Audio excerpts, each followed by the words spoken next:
In this video, we're going to be adding some carbon goodies to the S2000. Alright, so what I have here in front of you is a Mugen carbon fiber intake. To be honest, this intake, I think, compared to other aftermarket offerings, doesn't really provide that much, increased airflow and horsepower gains. The main reason that I went for it, actually the previous owner of this car had bought the intake with the intention of putting it on, but never got around to it. So that's what I'm going to be doing. So as you saw in the last video, I installed the Asm Cooling Plate. That was to basically provide room for this guy. The factory cooling ducts actually need to be modified or cut in order to put on the intake. And yeah, the Asm Cooling Plate was something that I had as well. So I figured I would put that on and kind of just match some of the other ASM goodies on the car. So yeah, let's walk through putting on this intake. So when you order the Mugen intake, it does come with instructions that are all in Japanese. So not the most useful thing, but thankfully there are photos to go with it. So the first thing that we're going to do is remove the factory airbox. So there's 5 clips just on the top of the airbox to remove the cover. Actually, it looks like 6. That'll come off. Then we're going to go ahead and remove the filter element.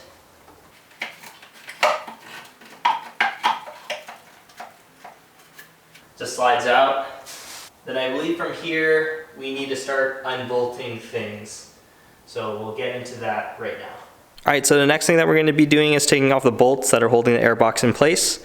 There are 3 10mm bolts. There's one right there. Another one on the back side. I can show it, just kind of peeking right there. And then there's another one on the driver's side of the car, just near where this PVC piping runs through. It's just kind of tucked up back there. So yeah, 3 10mm bolts, so we'll go ahead and remove those now.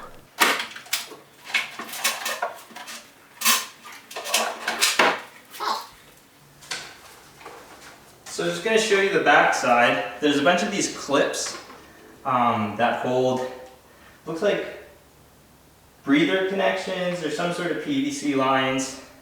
And then there's basically here and here is where that sensor clips in as well. So it seems like it was getting caught on those. There's also another line that goes through this hole. So you just have to free all of those after you get the 3 10mm bolts loose, and it should come out. So before I put on the ASM cooling plate, I probably should have double checked if the Mugen intake will slide through that slot right there. Turns out I have to remove this before I put the intake on, so we'll get to doing that right now. So in this step, basically, if you had the factory cooling duct set up, you'd have to modify those. Since I removed those in preparation of installing the ASM cooling plate, we don't need to do that step. Looks like the next one is there's a latch, well basically the hood latch, we have to put on a bracket there, so we'll get to doing that right now. Okay, so this section with mounting the brackets wasn't super clear on the instructions, so it took a little bit of trial and error, but there's a 10mm bolt towards the passenger side of the car, so that's here. You have to remove that, and then there's also another 10mm bolt on the passenger side of the hood latch that you have to take off, and there's 2 brackets. I have the intake slid in right now. I'll just try to move it to the side. So there's one that looks like that, and then one that looks like that. You kind of just have to orient them that like they're different on either side. We have to orient them so that the holes basically face forward. So you can see there's a hole on either side of the snorkel, so it bolts onto there. So that's where I've basically gotten. I think the next step is that we'll actually secure basically the intake chamber, and we can start maybe bolting things up. Alright, so turns out I was jumping ahead, but basically another thing that you're going to want to do is on the frame rail in the front here. Let's pull this bracket just to show you. So there's this bracket that attaches to the underside of the intake, but obviously it has to attach to the car somehow. So it mounts kind of here. Basically the instructions say you want to measure from the edge of the frame rail to the edge of this bracket. It'll be 200mm, and you just drill 4 little holes. There's some 4 self-tapping screws that'll mount this on. So we'll go ahead and do that. All right, so a couple more things just on the back side of the Mugen intake chamber. Basically where this front snorkel kind of flattens, there's a piece of foam padding that you can put on that comes with the kit. Additionally, there's this strip. It's kind of hard to tell. It's really thin, but it's kind of on this lower edge that they provide. I think it's just to prevent the intake from hitting bare metal. So that's a nice little touch. So yeah, we put that on. We have our bracket now on as well. So we'll go ahead and throw the intake back in. All right, so now that we have the intake routed back in, the bracket's kind of lined up, etc. I believe now we can go ahead and bolt the front section basically there, then on the other side, and then the bracket that we put in where we had the drill, there's 4 bolts that go into there. So we'll get to that now.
All right, so I stopped recording there because things were getting a little bit frustrating in terms of lining things up and stuff like that.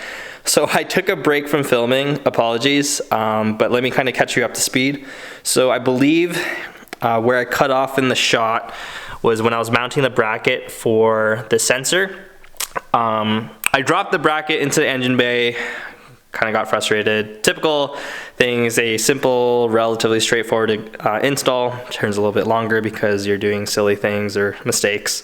So yeah, so basically to wrap it up, there's a bracket that attaches here. So there's basically there's 2 sides to the bracket. One side has a single hole, the other side has 2. The 2 go onto this, I think it's called a velocity stack. Onto the intake, so that goes onto there, and then it's really tough to see, so you can kind of see the bottom sticking out, but there's 2 clips that you attach to the bottom of the bracket, and that's where you're going to line basically some of the air hoses. Nope, can't really see it that well, but yeah, so you just attach the air lines there, and then there's also 2 zip ties. They recommend putting one here and then kind of one just wrapping up some wiring on this side. I kind of looked at it and it didn't really seem that necessary. I think it was more just for tucking purposes.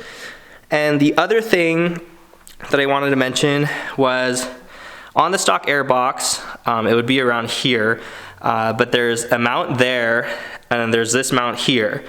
In the instructions it actually tells you to take it off. I was successful in taking the back one off. This front one, oddly, it has like not that much access to it, so you can't really fit a socket in there. I tried using a box wrench, but wasn't that great. Maybe if I have some time later on, I'll try to see if I can remove that. And then yeah, we reinstalled the Asm Cooling Plate. Silly me, I should have actually test fit the Mugen intake to see if I needed to take this off. But yeah, so that's back on, and this is the final product. So going back to the beginning where I said, oh, this intake isn't really, I think, the best in terms of performance. I think it's much more of a visual statement. The car currently has an ASM hood, which on the underside, you'll see that it has a relief there. So that's another thing on a stock hood, or basically a hood that isn't meant for a Mugen intake. You're gonna have to trim a section here. So it actually walks through you in the instructions and measurements on where to cut. But yeah, so it's much more of a visual piece. It's a nice carbon fiber snorkel to basically a filter element. Those of you that know the factory S2000 air filter, it does look like a cone filter. So I don't think really the intake side of these cars is that restrictive. And also because this is an enclosed filter setup, it's not going to add that much noise. I think there might be some noise gain because it's a relatively straight through flow design in the intake chamber, whereas the stock one, if we look over here, pardon the giant mess, but basically you have the filter that sits here, and then it comes into this side. This is where the factory air snorkel is, and you can see there's some divisions, so I think that would basically limit some of the sound that you're going to be getting. But yeah, so that's kind of the main reason why I don't think this intake's going to add a lot of performance. And also the factory intake elbow still remains in place. I know a lot of guys, they pair the Mugen intake with a new elbow like in titanium, which is definitely something that I'd want to do later down the line. I think it looks a lot cleaner that way, and it just looks overall more complete. But yeah, so that's the Mugen carbon air box installed on the car, and really this is kind of how the engine bay is going to look like overall.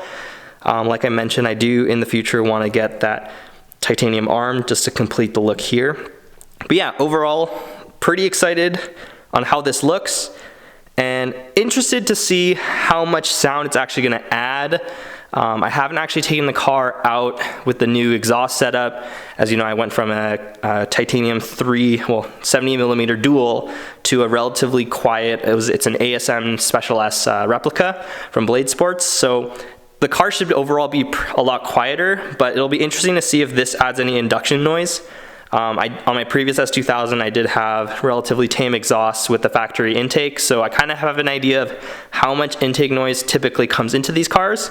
But yeah, so maybe I'll do my overall impressions on this guy once I start getting to drive the car, in addition with the exhaust. But yeah, hopefully this install helps a little bit. I know it was a little bit all over the place. I kept on kind of going back and forth through the instructions, trying to see what was actually relevant to my car setup, because they walk through a lot of like the factory, or if you have the spoon bumper, etc., or the Mugen bumper. So there's a lot of different things that you have to sort through.